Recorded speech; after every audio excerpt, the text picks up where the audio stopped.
Hey everybody, my name is Bobby. Welcome to Mile High Church, and thank you for spending part of your weekend with us, especially if you're new. Our vision, Oneness Revealed, a world of love, peace, and abundance for all. Our mission, to serve as a spiritual beacon for personal empowerment and global enlightenment. Before we get started today, we want to give you a look at a few things coming up around Mile High Church for you and your family. We honor all spiritual traditions here, so we are very happy to announce that our Hinduism immersion class starts this Tuesday, where we explore its traditions, philosophy, and practices. And as part of our Diversity and Belonging initiative, we will be presenting the workshop From Bias to Belonging next Sunday after the 10 a.m. service. Explore ways to enhance your unique sense of belonging in the world and deepen in oneness. Hey everybody, we're on the Labyrinth and we're talking to kids about Thanksgiving. What is Thanksgiving? What do you know about it? I can't really remember. What is your favorite part about Thanksgiving? They sit with my family at the table and eat with my family. What desserts do you like at Thanksgiving? Ice cream. Ooh, I like pies. Thank you for the world so sweet. Thank you for the food I eat. Thank you for the birds that sing. Thank you, God, for everything. Amen. I'm thankful for the whole world that God made. Happy Thanksgiving! For more information about anything you've heard today, stop by the Event Center or check us out online at milehighchurch.org. Well, welcome everybody. Welcome to Mile High Church. I have a pleasure today to introduce my friend Charles Holt. Charles is here with us singing. Charles has joined us several times on Christmas Eve. He's here today to share his gifts, and he is a singer-songwriter. He hails from New York City right now, although you may be moving soon. He is an amazing singer. He's also an accredited author. He'll be selling his book out in the lobby, but he has a passion for supporting youth in their emotional maturity. And so I want to thank you for being here, and please help me welcome Charles Holt. Thank you, Tom. Morning.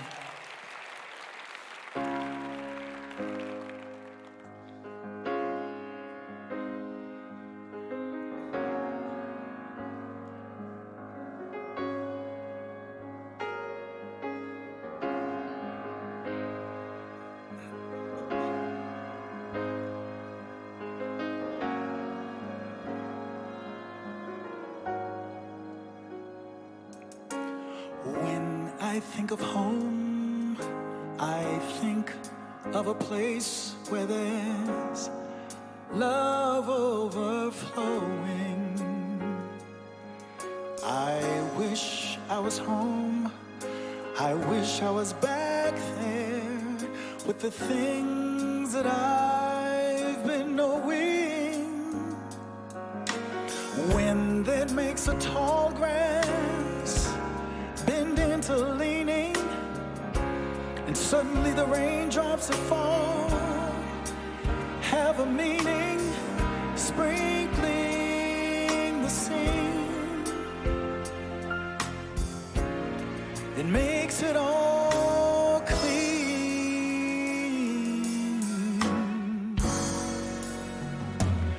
Maybe there's a chance for me to go back now that I have some direction.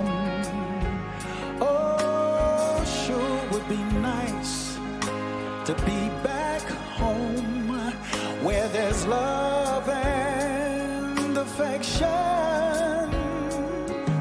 And maybe I can convince time to slow up, giving me enough time in my life to grow up. Time be my friend. Let me start again. Oh, and suddenly my world's gone and changed its face. Yet I still know where I'm going. I've had run around in space, yet I've watched it grow.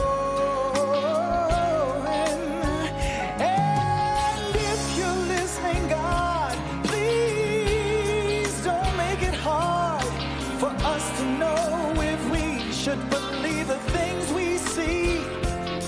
Tell us, should we run away? Should we try and stay? Or would it be better just to let things be? Yeah. Living in this brand new world, it may be our fantasy,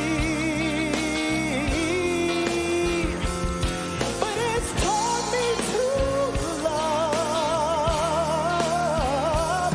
And it's real, it's real, it's real to me. And we must look inside our hearts to find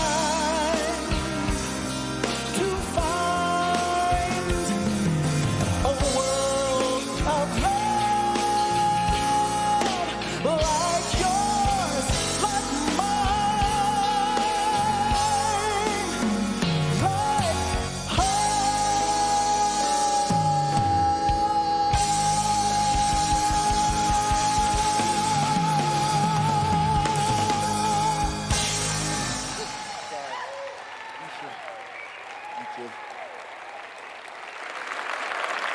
Charles Hold, everybody. So wonderful to have you with us.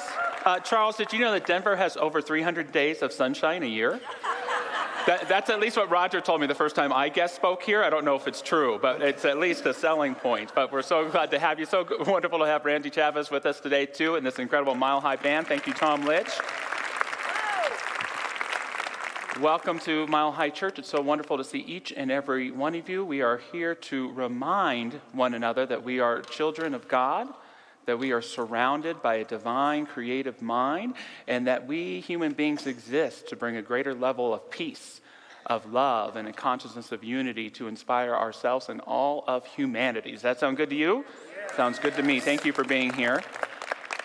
Mile High Church is also a church that cares, and Dr. Patty isn't just an associate minister here. She's the director of our prayer and care center, and we have a new employee there that we want to introduce to you. We do, and it is my honor to introduce to you Lee Carlson, who has been a practitioner here for 17 years. He has served as an associate in our prayer care center in many, many different ways. He also comes to us with a background of compassionate care, some of the opportunities he's had serving the world. So he's here to be with all of us in our prayer care center. So know that the prayer care is here for all of us. And I just want to ask his wife to stand for a moment, just so we can thank her for giving to us Lee. Thank you, Lee. Thank you. Welcome, Lee. We're so grateful for the incredible pastoral care that the Prayer and Care Center provides for all of us, aren't we? Yes. Yeah. Thank you so much. So let's take a shared breath as we move into a time of song, of silence and prayer, and ready ourselves for what the divine has in store for us this morning.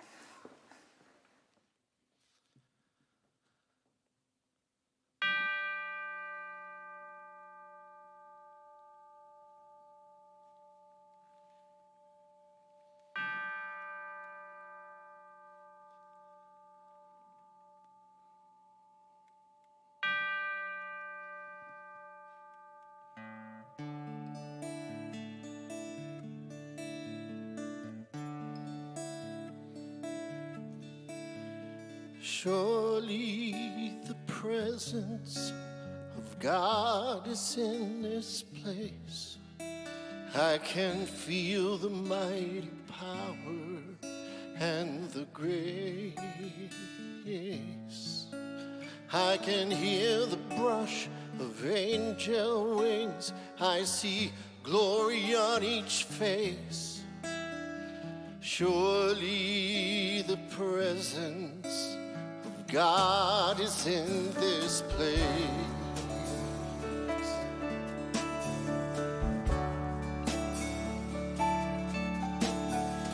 Surely the presence of God is in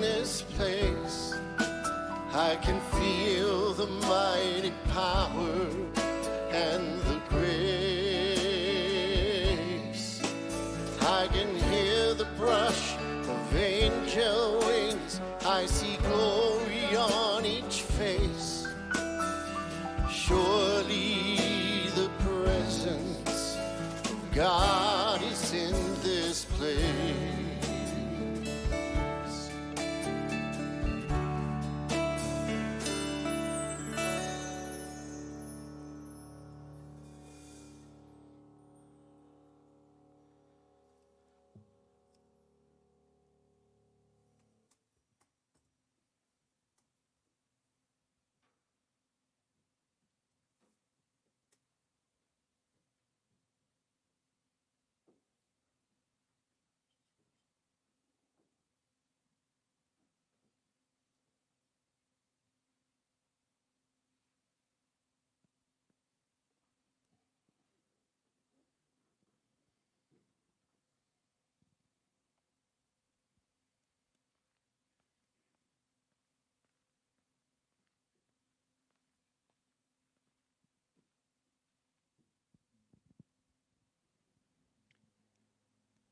I give thanks that we just allow ourselves to rest in the stillness. Be still and know. Be still and know that divine light that has always been you and always will be. Be still and know that I am God. So we raise in our awareness in these moments of prayer into recognizing that that divine spirit, God, that God that has 101 names, and it knows your name, it knows my name. And that light of the divine is like sunlight. It's like the stars that are above us right now, just waiting for the darkness to come so that the light can shine from them. All there is light. And so in this knowingness, I ask that we just set aside the thoughts, that interactive type thinking. Set it aside. Take a breath. Rest in your breath right now.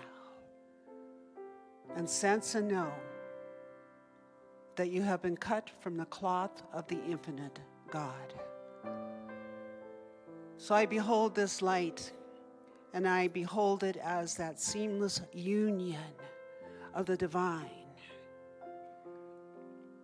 And so what I declare this morning, in this beautiful dome of consciousness, I declare that from this place of light, that the light shines brightly upon each one of us, but it shines brightly upon this planet, Grandmother Earth.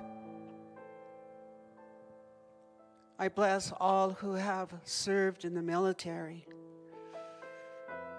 those who have given their life. And I bless all servicemen. May there be a day where all countries, they come together. I accept that we, as human beings, the beingness of spirit, we set down greed. We set down anger. And we raise in love for our brothers and sisters. So allow yourself to be a radiant beam of love this day. And with gratitude, I give thanks for this incredible church, this center of light. I give thanks for Josh's incredible message today, the beauty of the music that opens our hearts so wide. So with gratitude as a doorway, let us all stand in that doorway, allowing the light to shine. And so I let go, and allow that divine knowingness, that manifestation to take place here and now. And so it is. Amen.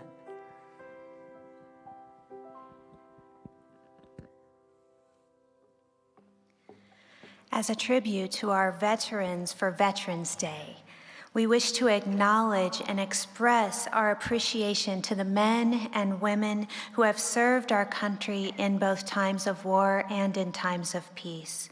so that all of us may live and enjoy and celebrate freedom in our magnificent United States of America. And this morning, in honor of our veterans, we have tithed a donation to the Wounded Warriors Project. And so that we may acknowledge each of you who are veterans who are in the room today, please stand as the band honors you through the playing of the Armed Services Melody. The ladies and gentlemen of the Air Force, please stand.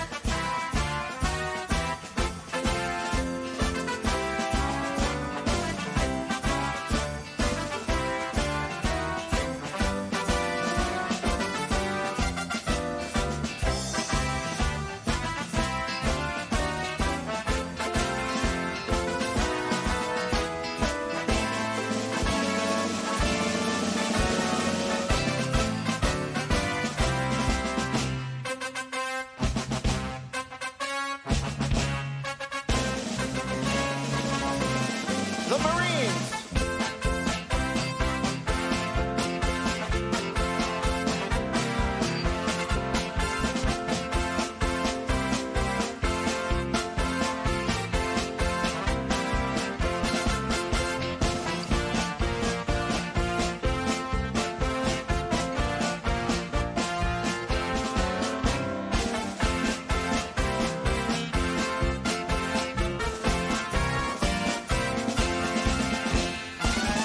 The Coast Guard.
The Navy.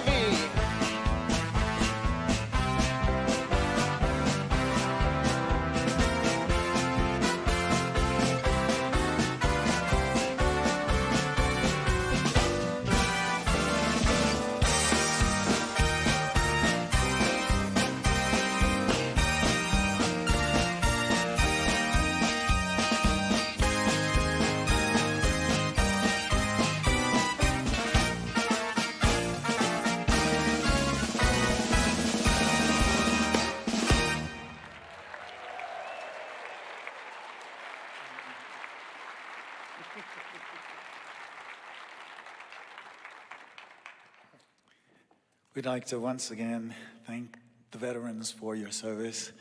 Really grateful for all that you've done on behalf of everyone here in our country. I'd like to dedicate this song to you.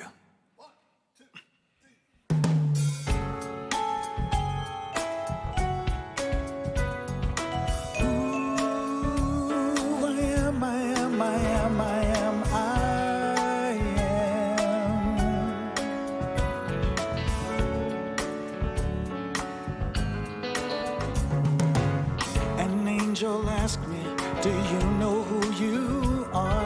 The question and the answer is not very far. The song of the sages, the knowledge of the ages is living where you reside. You have the key that unlocks the door to enter in that sacred place you haven't gone before, where deep meets deep, soul to soul. Feel that connection as the truth unfolds.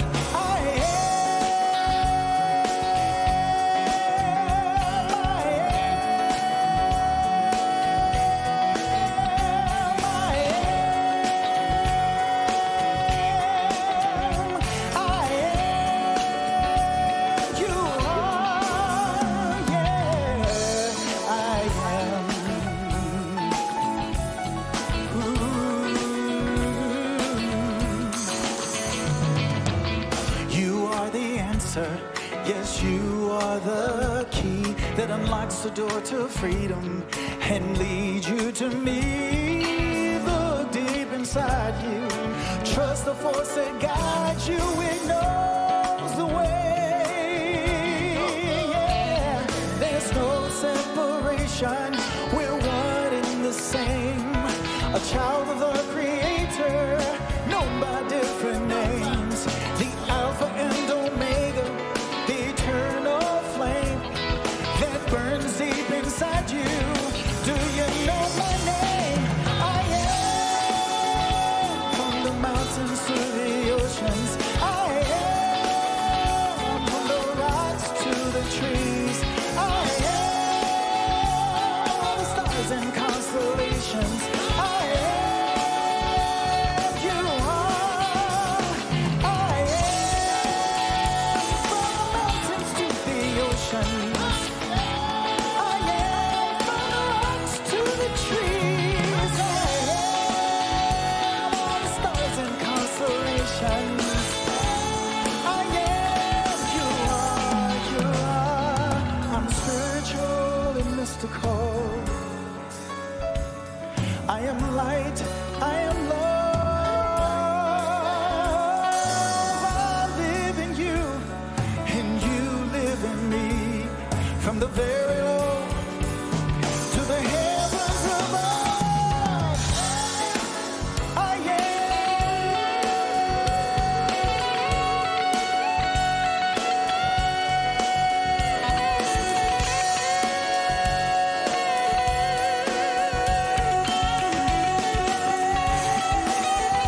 Come on, put your hands together.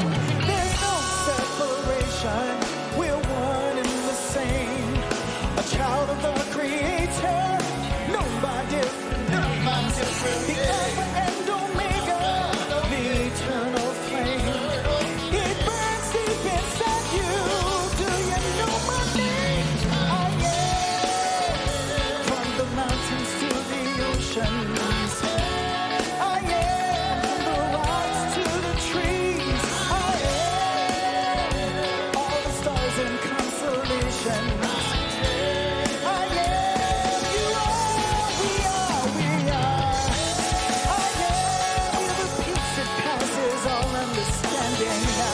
I am. The joy that's overflowing. I am. Love in abundance. I am. You are. I am.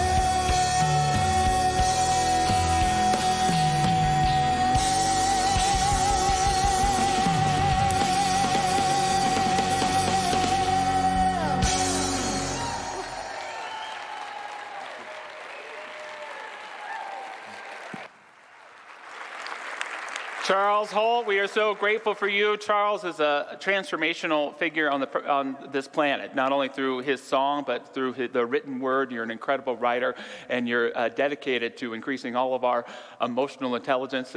Charles will be in the lobby, but you can also find his works online, and I just honor your commitment to helping souls heal and through sharing your own story so vulnerably and powerfully. Thank you, Charles.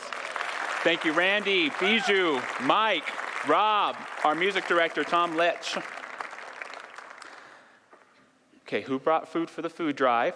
Yes. Thank you so much. We're so grateful for you. If not, we will still take your money. So you can go out there into the lobby and give. You can go onto our website and give that way.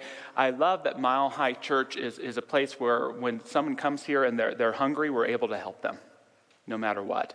I'm so grateful for that, and that's because of your generosity. And thank you to our Make a Difference team for leading this incredible food drive for us.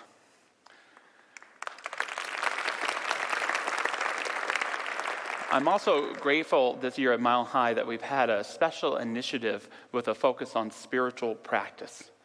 So we've increased the opportunities for meditation and yoga and Tai Chi during the week.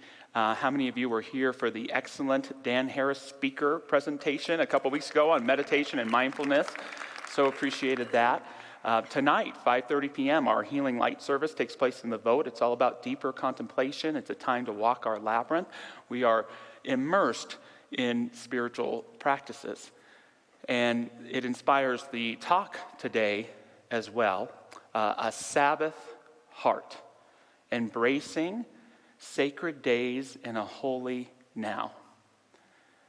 And I love this idea of Sabbath as a spiritual practice, rest as a spiritual practice, unplugging from the busyness to plug in to who we really are and to life itself as a spiritual practice.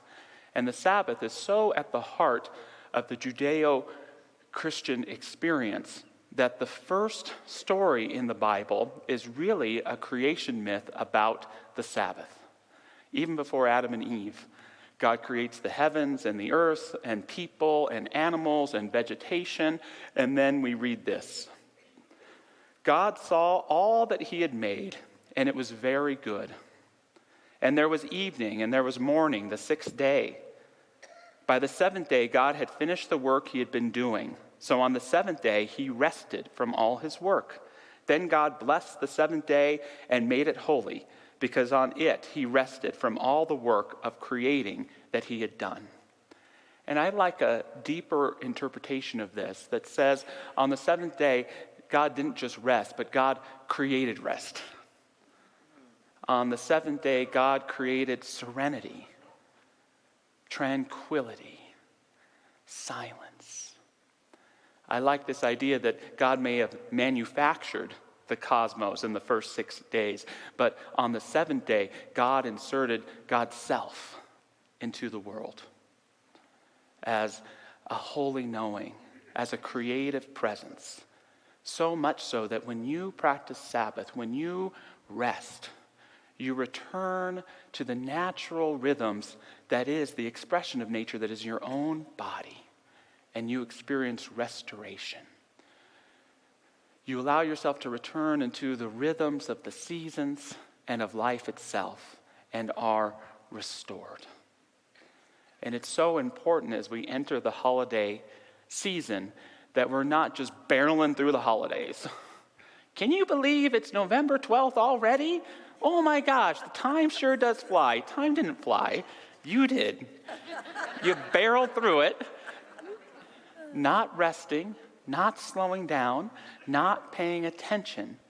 And if you're not careful, you'll miss it. You'll miss that tranquility. You'll miss your own soul. You'll miss being your true self. A Sabbath heart is an open mind. A Sabbath heart is a rested body. A Sabbath heart is returning one's spirit to its source.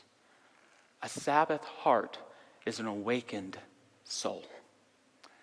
And so for this holiday season, I'm not able to get gifts for everybody, but what I'd actually like to do this year is to take some things away from you.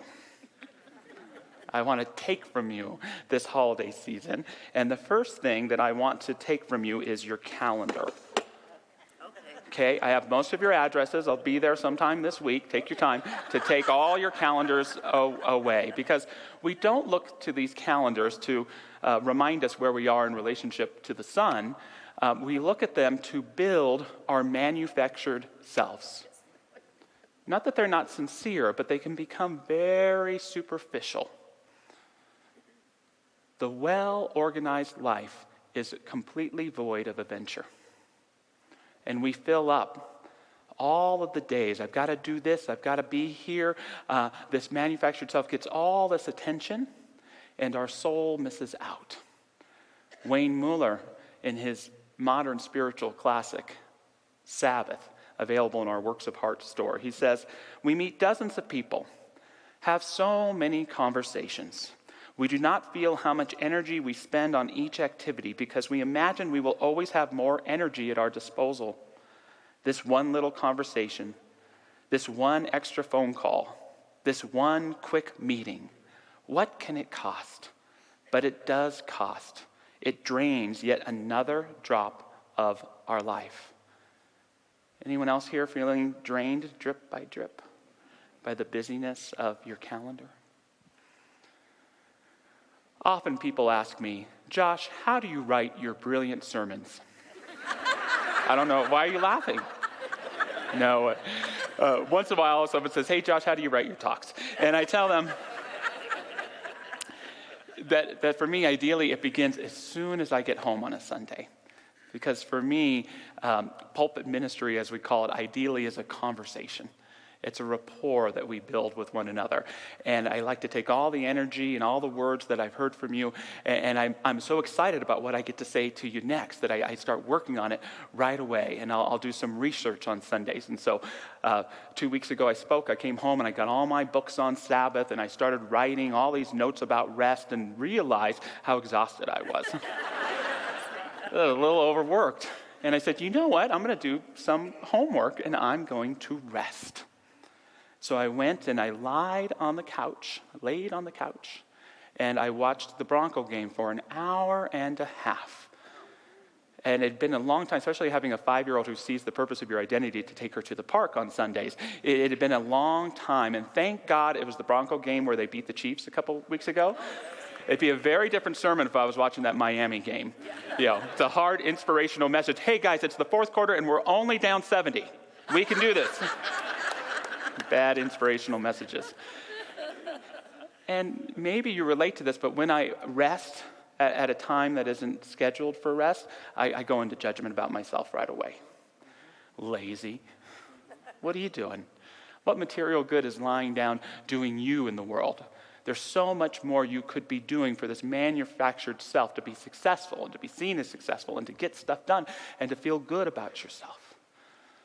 Mueller also shares, our culture invariably supposes that action and accomplishment are better than rest, that doing something, anything, is better than doing nothing. Because of our desire to succeed, to meet these ever-growing expectations, we do not rest. Because we do not rest, we lose our way. Because we do not rest, we lose our way. Rest, I want to argue today, is the most potent form of creative action. And I was grateful to watch that Bronco game, and I was grateful to take a spirit of rest into the rest of my evening. And when I woke up and did my writing, it all just poured out. There was a part of me that whole time that was working on the message that I'm delivering right now, and I didn't even have to pay attention to it. Because rest is the most potent form of creative action. It returns us to our roots. It reminds us that we are part of the wisdom and the tranquility and the rhythm of the seasons of Mother Earth. It returns us to our soul, and refreshed, we are prepared in a place of inner trust, not anxiety and conflict, to live our lives with a creative joy. A Sabbath heart is an open mind, a rested body, a spirit returned to its source, and an awakened soul.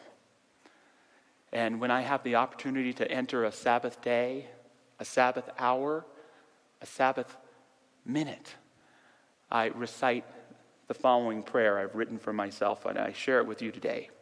In this year, there is openness. In this month, there is creative space. In this week, there is rest. In this day, there is depth. In this hour, there is vastness. In this moment, all is well. You want to say it with me? Yes. Please and thank you. In this year, there is openness. In this month, there is creative space. In this week, there is rest. In this day, there is depth. In this hour, there is vastness. In this moment, all is well. In this moment, in this moment, in this moment, in this moment, all is well. I say this prayer to remind myself that life is enough. Life is enough. Life has everything you need to be the best possible you. Stop fighting with it. Stop doubting it. Stop fighting yourself and surrender to the very nature of your being that contains within it everything you need to be the best who you are. The manufactured self will fight this. It will worry and it will argue. It's the natural byproduct of acting like a maniac. But when we practice conscious forgetting, we remember that life is enough and it feeds us, it restores us, it uplifts us. What a spiritual practice the Sabbath is. And again, whether you can have a whole Sabbath day, Sabbath hour, or Sabbath minute, I invite you into this sacred practice, especially during this holiday time. What a reminder to embrace holy instants in this sacred now. So I want your calendars, and I also want your clocks. If I could get a rope, I could do a Flavor Flay thing up here. It would be great. I want your watches and your clocks, because you know we just make this up, right? You know this is just pretend, right? In the United States, when the railroad service finally got going, that's when we really got these things all over and somehow agreed to coordinate with one another. But again, who you really are doesn't run on TikTok time.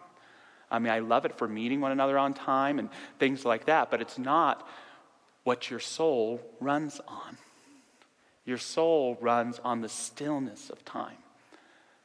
Your soul runs on nature, and so does your body too. And when we can put the clock away, even for an hour, even for a moment, we can allow the sacred time, the time of the eternal, the time of creation and creativity itself. We are a part of the creation story, Mueller tells us, a part of all of its laws and rhythms.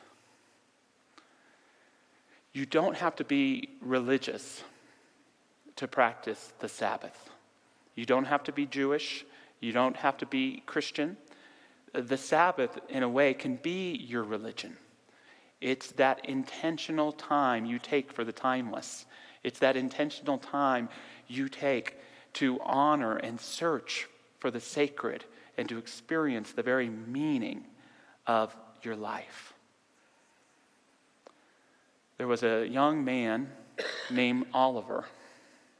He realized when he was very young that he was gay, and he came to age in the 1940s, a child in a very devout Jewish family. And when he was 18, his father asked him if he had sexual feelings towards other boys. "Yes, I do, Dad, but I've never acted on it. Please don't tell Ma." And the next morning, he had told Ma, and Ma came down with a furious look on her face. "You are an abomination," she told her son.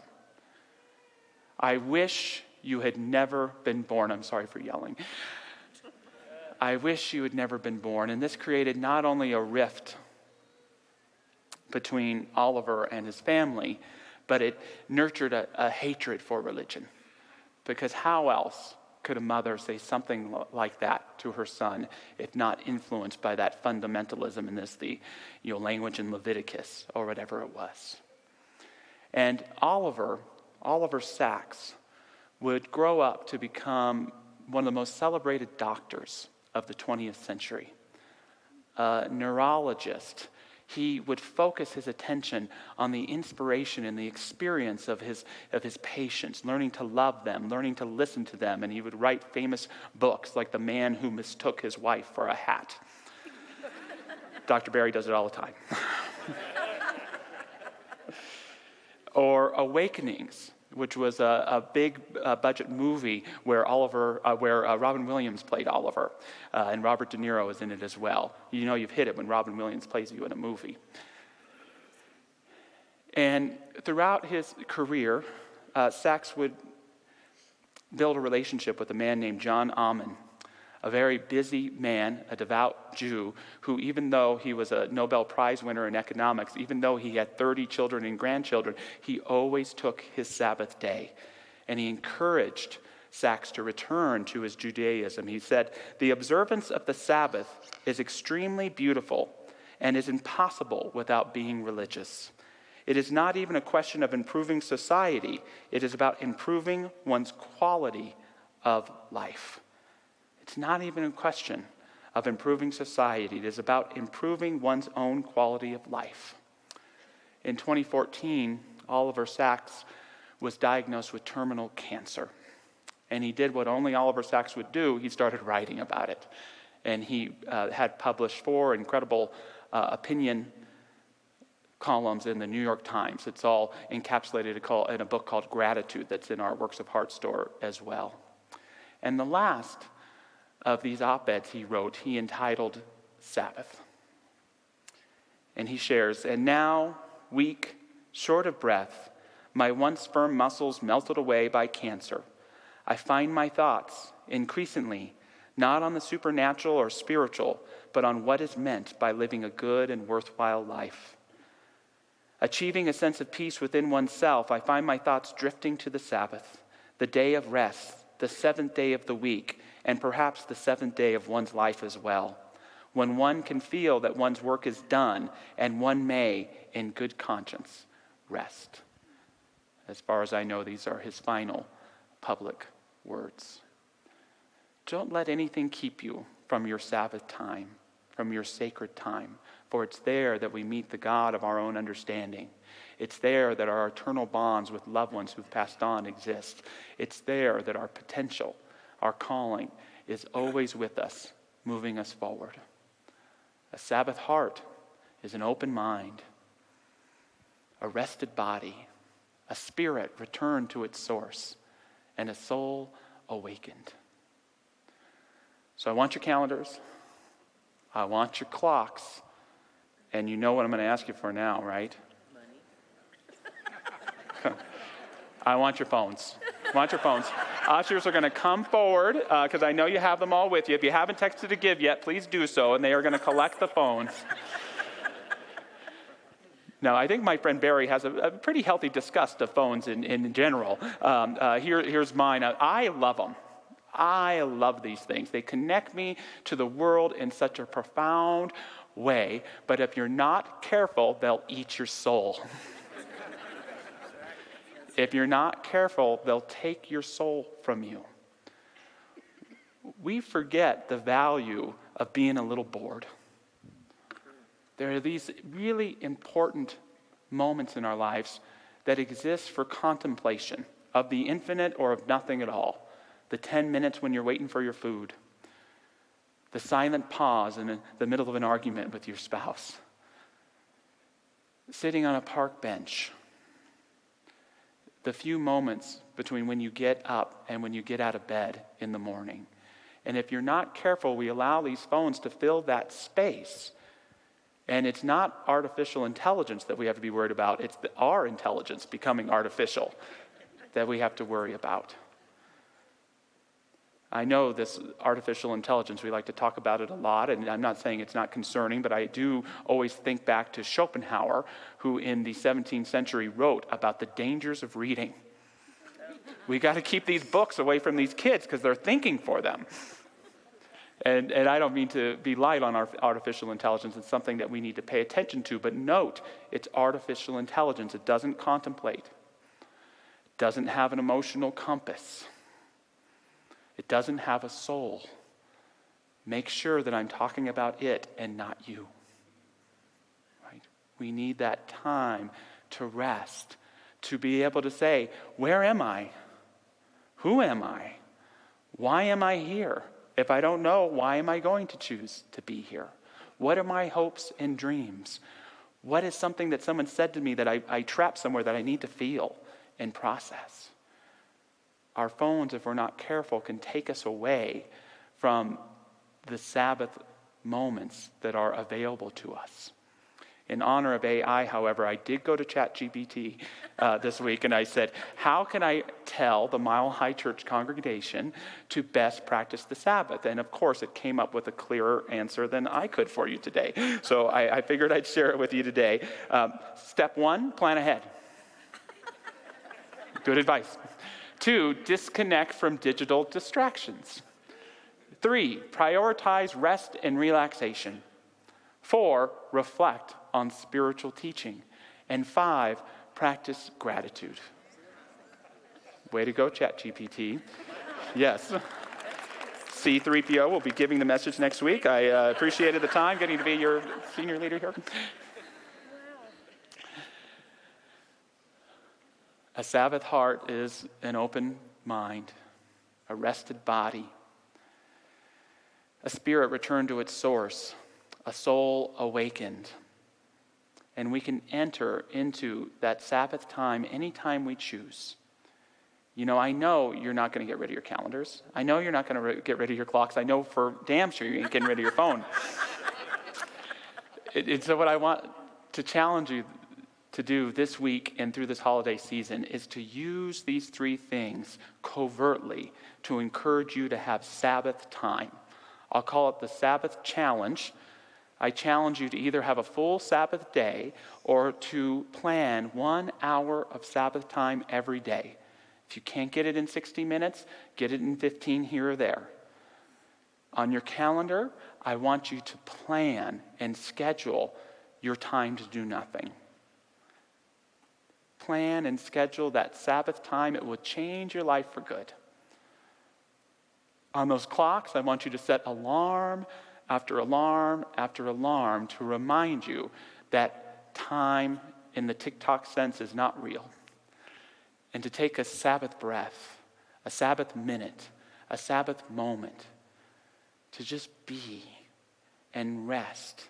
And you'll find all that energy you're looking for outside of yourself is already right there, ready to restore and uplift you. I want you to take a piece of paper and I want you to write, "Remember the Sabbath." I want you to take a picture of it and make it the wallpaper on your phone. So that even when you pull out your phone, it reminds you to put it away. That the silence is worth it. That nothingness isn't boring. You are being boring in the nothingness. So be creative in your thought. Utilize that thing called your imagination.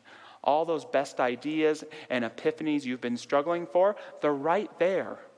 If we would simply go into that subjective part of ourselves that knows what we're looking for. Life is enough. You are enough. Your body is a beautiful creation, an expression of Mother Nature and of the divine. And within it are all the answers, all the energy, all the spirit that you need to go forward and live a great life. Sachs, when he first got his diagnosis, shared the following. Over the last few days, I've been able to see my life as from a great altitude, as a sort of landscape, and with a deepening sense of the connection of all its parts. This does not mean I am finished with life. On the contrary, I feel intensely alive, and I want and hope in the time that remains to deepen my friendships, to say farewell to those I love, to write more, to travel if I have the strength, to achieve new levels of understanding and insight. We don't have to wait until we get a terminal diagnosis to be doing these things, to strengthen our friendships, to share our love with the people we care about, to spend our lives doing what gives us energy as opposed to what takes it away, to appreciate the very gift of this moment, which is, in my mind, to realize your eternal life in the sacred. Sacred moments in a holy now, always available. The purpose of what a holy day is meant to be. But it's not holy if we don't allow ourselves into the experience of the beauty of nature. In this year, there is openness. In this month, there is creative space. In this week, there is rest. In this day, there is depth. In this hour, there is vastness. In this moment, all is well. And to close with one more thought from Sachs as we move into prayer. He shared, I cannot pretend I am without fear, but my predominant feeling is one of gratitude. I have loved and been loved. I have been given much, and I have given something in return. I have read and traveled and thought and written. I have had an intercourse with the world, the special intercourse of writers and readers. Above all, I've been a sentient being, a thinking animal on this beautiful planet, and that in itself has been an enormous privilege and adventure. So moving into a time of prayer, I invite any of our practitioner prayer partners who want to stand as we just hold a space of the sacred. We hold a consciousness of gratitude, a consciousness of wholeness and of celebration for the betterment of our lives. And because we have Charles Holt here and he's going to sing us a prayer, I'm going to fall silent and let him take it from here.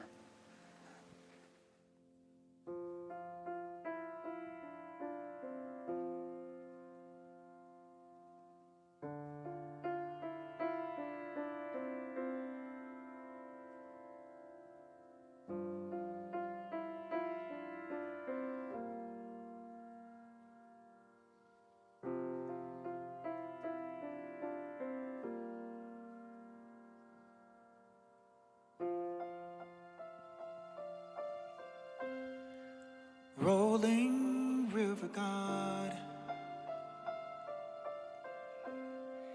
little stones are smooth.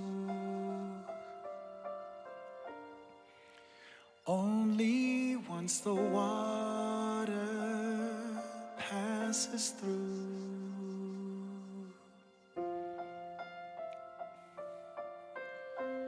Now I am a stone,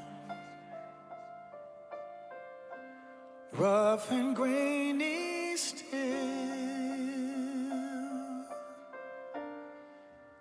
trying to reconcile this river's chill. But when I close my eyes and feel you rushing by, I know that time brings change,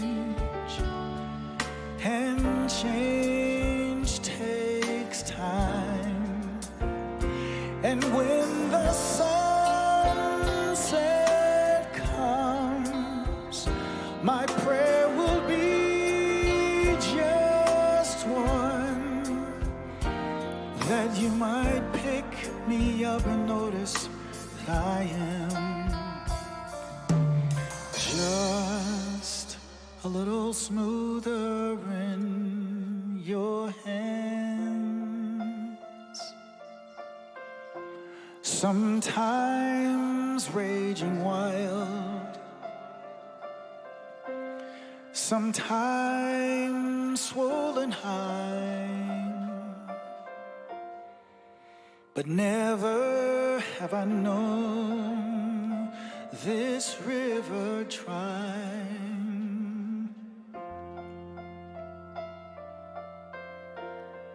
The deepest part of you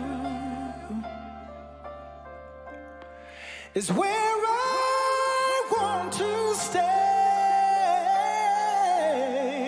and feel the sharpest edges wash away. But when I close my eyes and feel you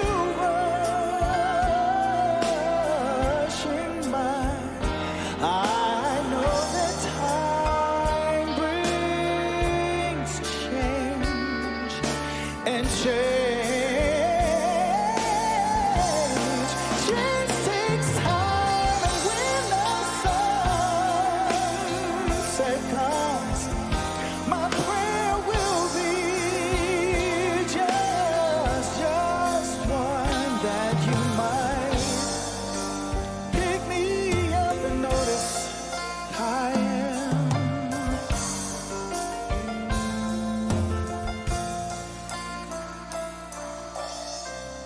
I'm just a little smoother in your hands.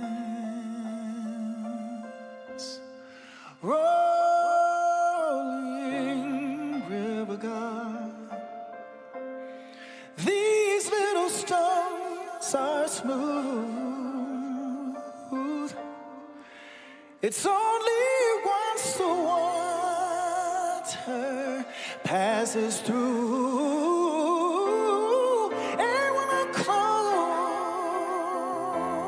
close my eyes and feel you rushing by, then I know that you've picked me up and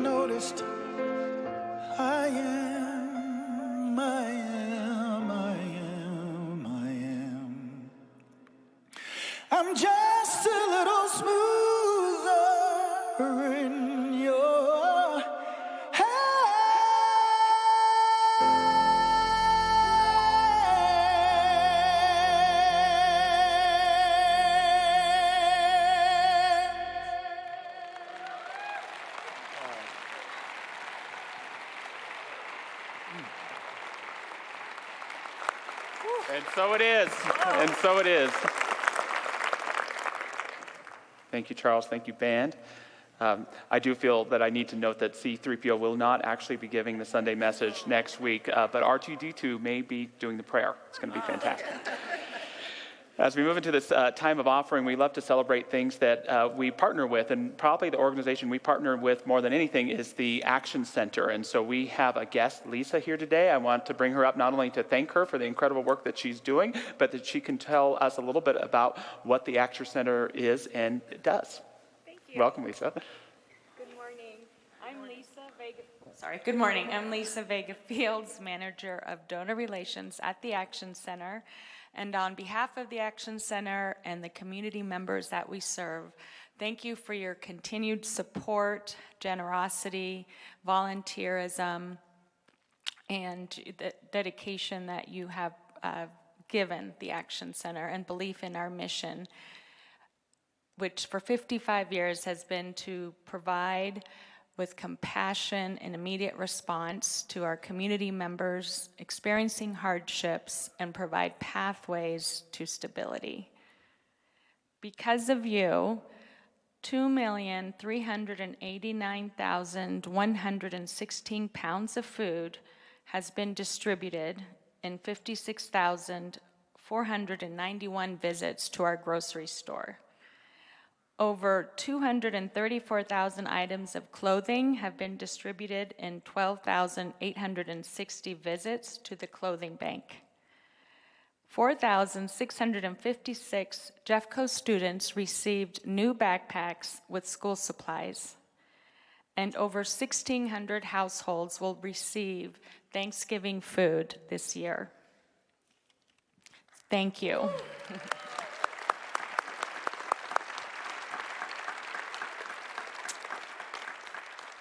And the volunteers assist our community members with dignity and compassion, and we thank you for that. We have launched our Adopt a Family program. Our goal is to have 500 families adopted. We currently have 300 families registered and 95 families adopted.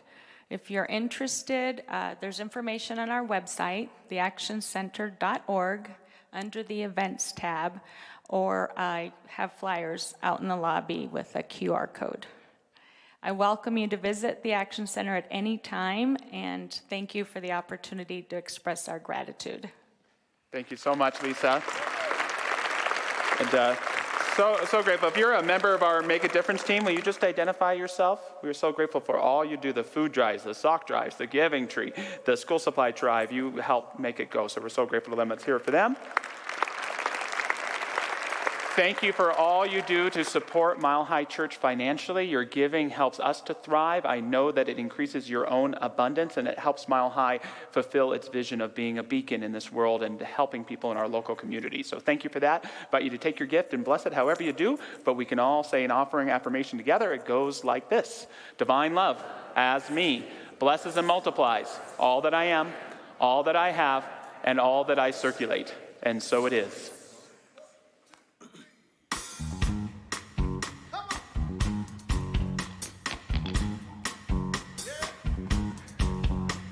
All right.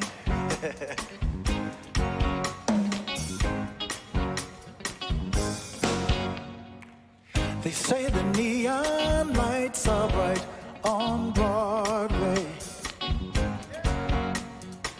They say there's always magic in the air. But when you're walking down the street and you ain't had enough to eat, the glitter rubs right off and you're nowhere.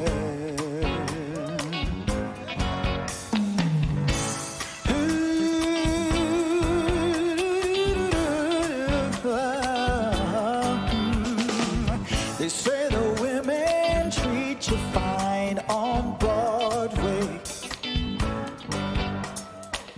but looking at them just gives me the blues. 'Cause how you gonna make some time when all you got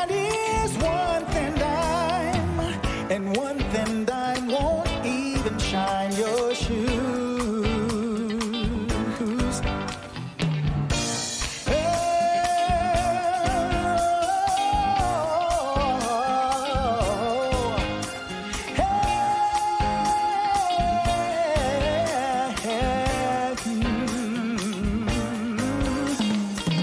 They say that I won't last too long on Broadway. I'll take a Greyhound bus for home, they all say. But they're dead wrong, I know they are, 'cause I can play this here guitar. And I won't quit till I'm a star on Broadway. I won't quit till I'm a star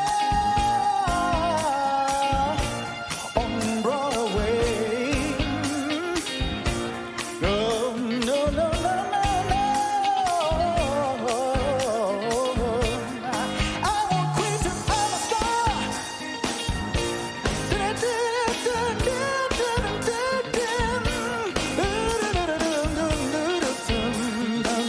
Put your hands together.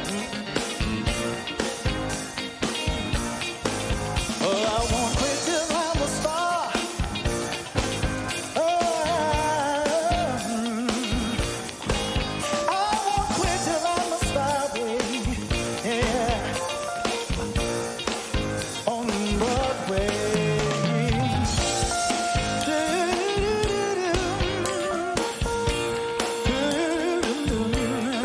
I won't quit till I'm a star. Hey,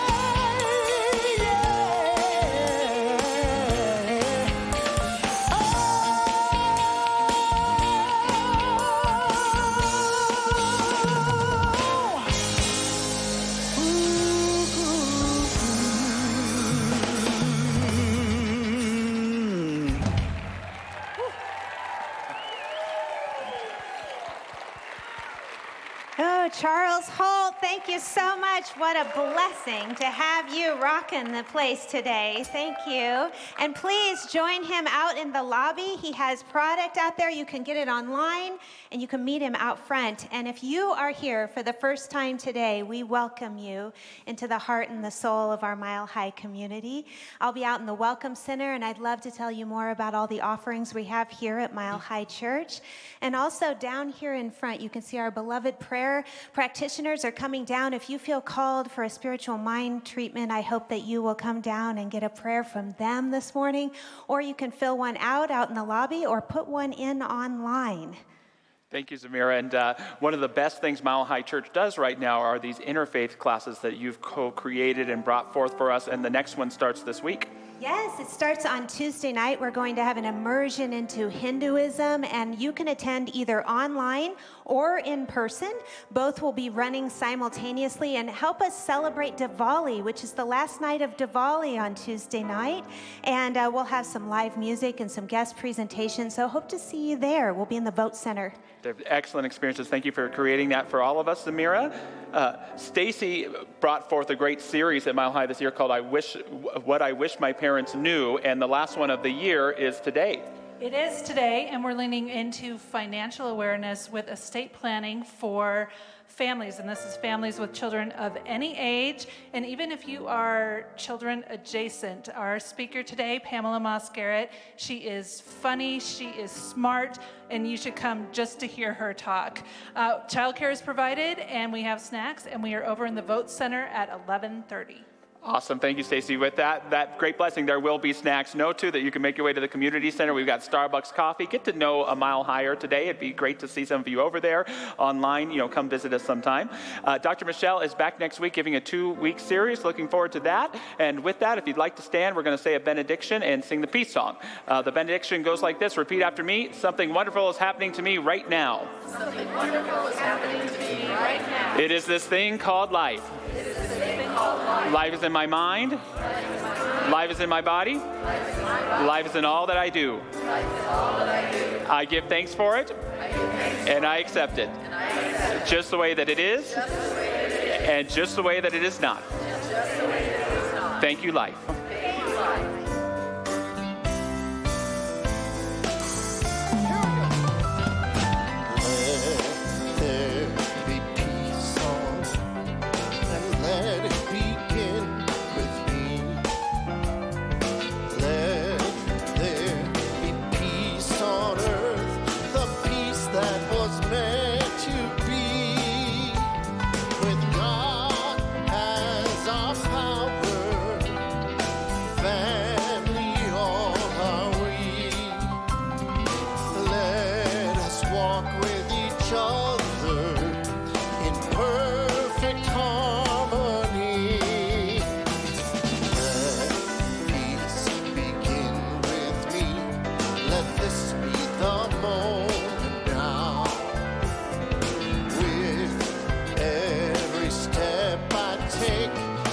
this be my joy.